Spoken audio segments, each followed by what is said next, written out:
आप इन वीडियोस को और तस्वीरों को देखकर ये अंदाज़ा मत लगा लीजिए कि इस वीडियो में जिन लोगों को घसीटा जा रहा है, ये कोई बड़े दंगाबाज हैं या कोई देशद्रोही हैं, ऐसा आप मत समझिए।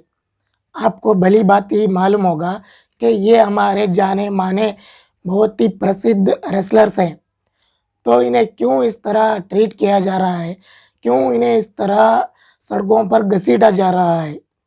28 मई को एक तरफ हमारे देश में हमारे नई पार्लियामेंट की बिल्डिंग का इनॉग्रेशन हो रहा था, तो उसी पार्लियामेंट के बाहर लोकतंत्र की धज्जियाँ उड़ाई जा रही थी। तो इसी के बारे में आज की सोच क्या है, मैं आपको इस वीडियो के आगे बताऊँगा।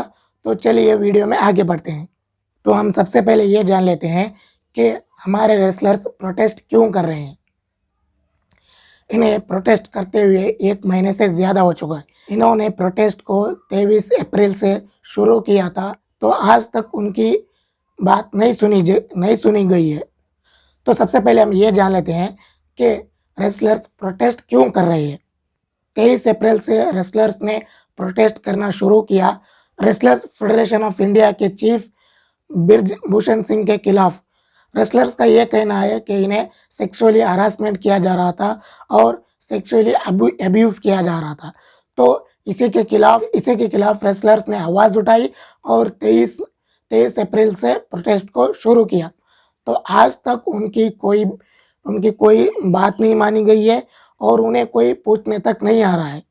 उन्हें कोई पूछने तक नहीं आया, तो इन रेसलर्स ने क्या किया, पार्लियामेंट के सामने प्रोटेस्ट करने के लिए आगे बढ़ना चाहा, तो इन्हें बहुत ही गंदी तरीके से अरेस्ट कर लिया गया और इन्हें बहुत ही गंदे तरीके से सड़कों पर घसीटा गया।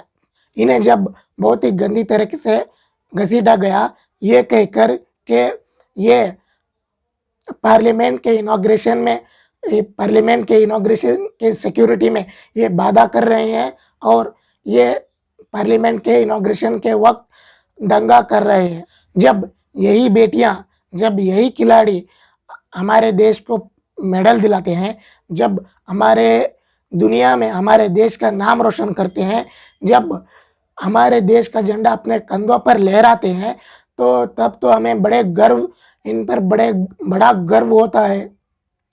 तब इन्हें हम देश की बेटी कहते हैं, देश का गर्व कहते हैं। जब यही देश की बेटी जब सड़क पर आती है, जब यही देश की बेटी जब अपनी मांग को लेकर सड़कों पर उतरती है, तो अफसोस ये होता है कि उनकी कोई बात नहीं सुनी जाती है। तो बात करें मीडिया की, तो हमारा मीडिया भी बहुत ही अजीब है कि इस मुद्दे को उस तरह नहीं बता रहा कि जिस तरह बताना चाहिए था। जब कोई हिंदू मुस्लिम की बात आ जाती है, तो घंटों तक इसके बारे में डिबेट होती है, घंटों इसके बारे में प्रोग्राम्स होते हैं। आश्चर्य हो रहा है कि महीनों से हमारे एथलीट हमारे ओलंपिक्स प्रोटेस्ट कर रहे हैं, तो उन्हें मीडिया में उस तरह बताई ही नहीं रही हैं जिस तरह उन्हें दिखाना चाहिए था।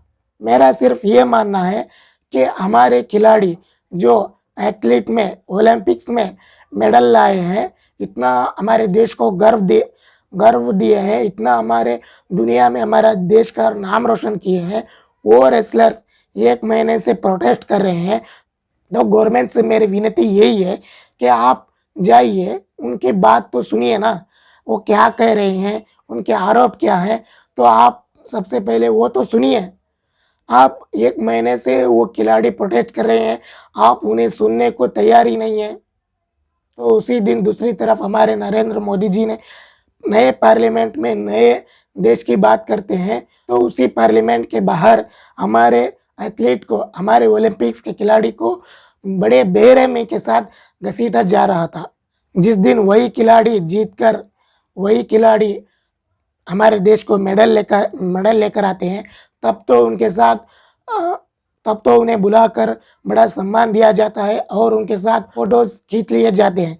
लेकिन जब बात करें बेटी पढ़ाओ और बेटी बढ़ाओ की, जब वही बेटी अगर सड़कों पर अपनी मांग के, अपने इंसाफ के लिए सड़कों पर आ जाती है, तो 1 महीने तक उन्हें सुनने वाला कोई नहीं रहता है।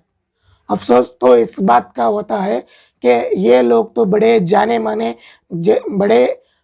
बड़े खिलाड़ी हैं, जो हमारे देश को हमारे देश के लिए ओलंपिक खेलते हैं और हमारे देश को मेडल लेके आए हैं, तो उन्हें इंसाफ के लिए इतने महीनों महीनों सड़कों पर धरना देना पड़ रहा है। तो सोच कर देखिए, हम और आप जैसे आम लोगों को इंसाफ कब मिलेगा। तो मेरा मानना यही है कि माननीय मोदी जी से मेरा कहना यही है। मैं ये नहीं कह रहा कि इस वक्त ये सही है ये गलत है, आप सिर्फ उनकी बात सुनिए, आप जाइए। गवर्नमेंट से भी मेरी विनती यही है, आप उन लोगों की पहले बात सुनिए, इन्वेस्टिगेशन कीजिए, कहाँ कौन सही है कौन गलत है, प्रॉपर जांच कीजिए और हमारे देश के रेसलर्स को इंसाफ दीजिए। मैं आप सब देखने वालों से यही विनती करूंगा कि आप भी आपने अपने हर एक सोशल मीडिया पे हमारे रेसलर्स के इंसाफ के लिए मांग कीजिए। अगर ऐसा ही चलता रहेगा तो कल के दिन कोई भी बेटी हमारे देश के लिए खेलने के लिए आगे नहीं आएगी और हमारे देश के लिए कोई भी मेडल्स शायद आने वाले दिनों में नहीं आएगा, अगर ऐसा ही चलता रहा तो यही थी आज की मेरी सोच। आपकी इस बारे में आपकी सोच क्या है कमेंट करके ज़रूर बताइए। तो मैं मिलता हूँ किसी अगले वीडियो में, तब तक के लिए जय हिंद।